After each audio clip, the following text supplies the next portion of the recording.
few things. First of all, terry-fying is a good way to put a clone.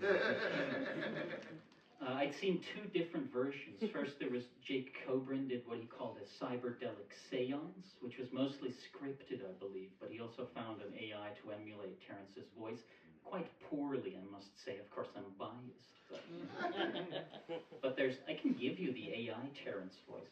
The AI Terrence voice sounds something like this. It doesn't actually get into any of the human nuances and just kind of dawdles along in such a way. Whereas Terrence's whole thing is there's a felt heart to it, and that's lacking. And then it was Jason Silva, the techno-evangelist who loves to talk about all the magic of new technologies. And this guy personally, from what I understand, has never done psychedelics, but is a great advocate for it. Even in that video, he mentions how cannabis is his preferred psychedelic, which, you know, it certainly has psychedelic properties, but that's beside the point. Again, I think there is a certain merit to it, but there are also ethical considerations. I don't think that leaning on the body of work Terrence left behind and automating it through a large language model's emulation is akin to preserving his legacy for the future. In fact, I think it's quite the opposite. Michael Garfield of Future Fossils podcast has brought out the idea that it's like mad cow disease, which happens when cows feed on other cows and go mad. Similarly, these large language models are feeding on the output of other large language models.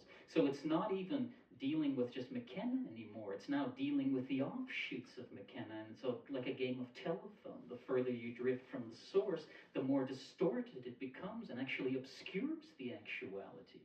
And when you think about it, we've already overcome death. We just spent an hour listening to somebody that's no longer alive. And Terrence left hundreds of hours in his own words for us to listen to. So the hype of emulating Terrence McKenna, which I don't even think, voice aside, I don't even think the things he was saying were particularly McKenna-like. But again, I'm obviously biased, and I have a nuanced ear. I don't have ears. Do I have ears? I don't have ears, but they're nuanced if I did. Talk about metaphorical organs. And yeah, there's something missing in that. And when I see the way that Jason Silva and his followers, when I look at the comments, of course, because I'm curious and I'm a masochist, I look at the comments and I see the way people get excited about this and say that it's so accurate. I think, poor fools. They've given way to astonishment. The very thing Terrence told them not to do. I saw on TikTok someone cloned Terrence McKenna and had like a full-on conversation with him. And I thought it was really cool, but also terrifying. And also that someone can't really consent once they're dead to like having that be done.